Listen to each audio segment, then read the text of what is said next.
slide and get your lick back. And get your lick back. I feel like I'm JX. J-Way. I'm a perfectionist. Adderall got me restless. I'm gone. Run with a wild crew, they get reckless. Young boy, come up off that neck. Give me that. To the trends. See a lead, be the band. Welcome to Bleachers and Speakers. I'm your host, June. I got my boy B. Foster. And before we get into anything else, I want to remind you guys to subscribe to Bleachers and Speakers on YouTube and check us out on any of the podcast aggregators for your audio fix. Those are platforms like Spotify, YouTube Music, Apple Podcast, and check us out there. Search Bleachers and Speakers, FFSN. Follow us, hit the notification bell, so whenever we drop, you'll get a notification and download those episodes. Today, we are doing a segment of a Player of the Week, and I'm excited about this guy. Foster, who are we talking about today on your featured Player of the Week? All right, today we're talking about Isaiah Williams, who is a 23-year-old wide receiver. He is a versatile, shifty player. He went to Illinois, and he was the 21st ranked receiver as far as combine production. He ran a 4.63 40 and had a 38-inch vertical. Stop right there. Yes. Stop right there.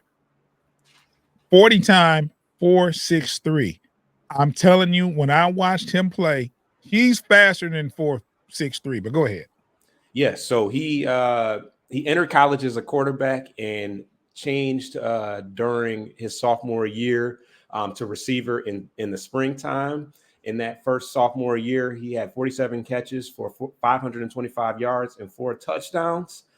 His junior year, he was honorable mention All Big Ten. He upped his production to 82 receptions, 715 yards, and 5 touchdowns. And in his senior year, he was first team All Big Ten Conference, 82 catches, 1,055 yards, and 5 touchdowns. Now, as far as his strengths, he's a competitive player. He plays fast. Like you said, he plays faster than the 4.63 speed that you see, and he plays bigger than his size. He's only 5'9", 182 yards, so not a very big guy. His footwork and change of direction is good for tricky, he has good footwork and change of direction, which helps him in his route running ability, and he's difficult to take down after the catch. He had 83 yards after the catch in his three games in the preseason. Mind you, he only had 123 yards receiving. So the majority of those the majority of his yards he got after catching the ball. But in addition to his strengths, he's also a former quarterback, which we talked about earlier, which makes him a nice run pass potential in gadget play. We all seen those wide receiver screens that turn into passes. Having a guy that has experience playing quarterback, he's a threat in that regard as well.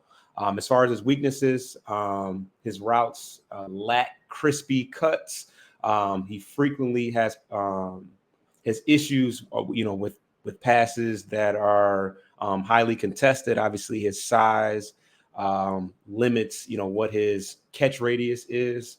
In addition to that, he had 3 muff punts in his last 2 seasons. So he has struggled to hold on to the ball in opportunities where he's had punt return opportunities. And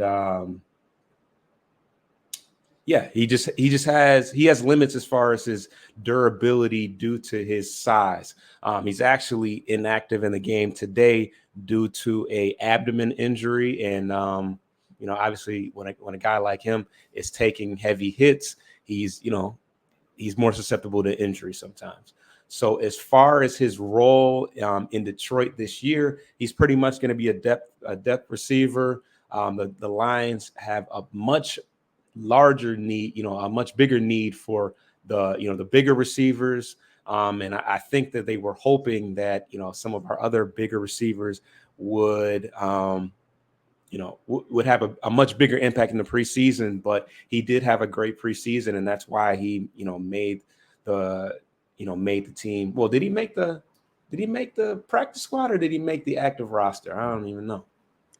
I think he made the active roster. He was one of the wide receivers that made it. Right. So he made the active roster. That's how good of a year, even though they were looking for, the bigger receivers to step up. He played. DPJ was cut.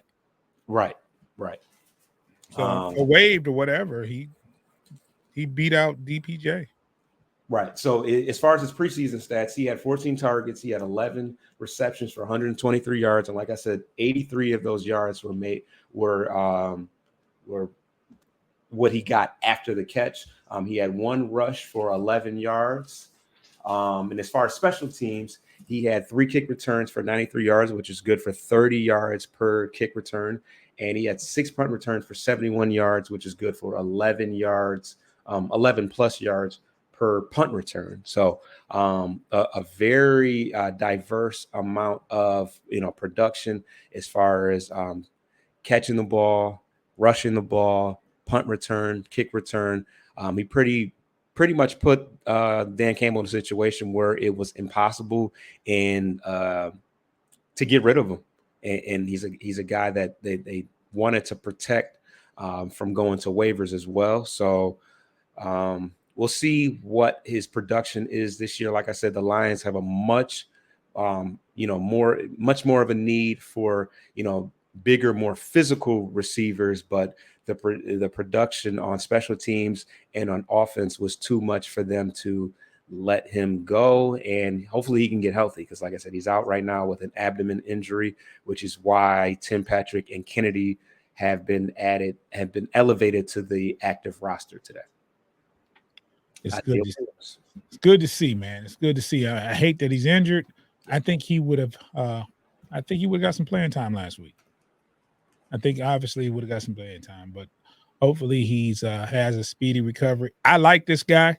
I think whenever I see a wide receiver with 4.6 speed and he's not a big guy, I tend to frown. But when I watched him play, I said, "No, he has quickness. He might not have the all-out sprint speed, but he's a shifty guy, quick feet.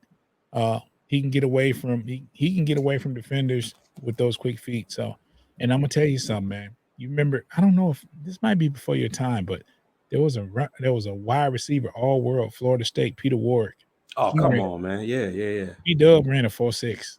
So, man, I don't believe that, man. That's crazy. That's his time. Look it up. That's his time 40 at the combine. He didn't get drafted high, but he was really dynamic. Did he win the Heisman, or was he a candidate for Heisman? I don't think he won the Heisman. I feel like he was a candidate, though. He was definitely at the Heisman voting for sure. Yeah. He went to the Bengals. I remember when he went to the Bengals. He was electric, and I'm not saying that Isaiah Williams is. Can't say that. But I'm just saying, as far as the speeds, they play faster than that. You know what I'm saying? You can run a 4.6, but you can play faster than that. And I think this guy does. So that about do it for our segment for Featured Player of the Week. I'm going to remind you guys again, subscribe to Bleachers to Speakers on YouTube. We're trying to get to 200 subscribers. And then after we get to 200, we're going to shoot for 300. But it's been a struggle to getting to that. So please subscribe to Bleachers to Speakers on YouTube. Get your lick back. If a nugget gon' do something, ain't no chit chat. Better stay up out the way, don't get your shit splat. Stop, let this shit slide and get your lick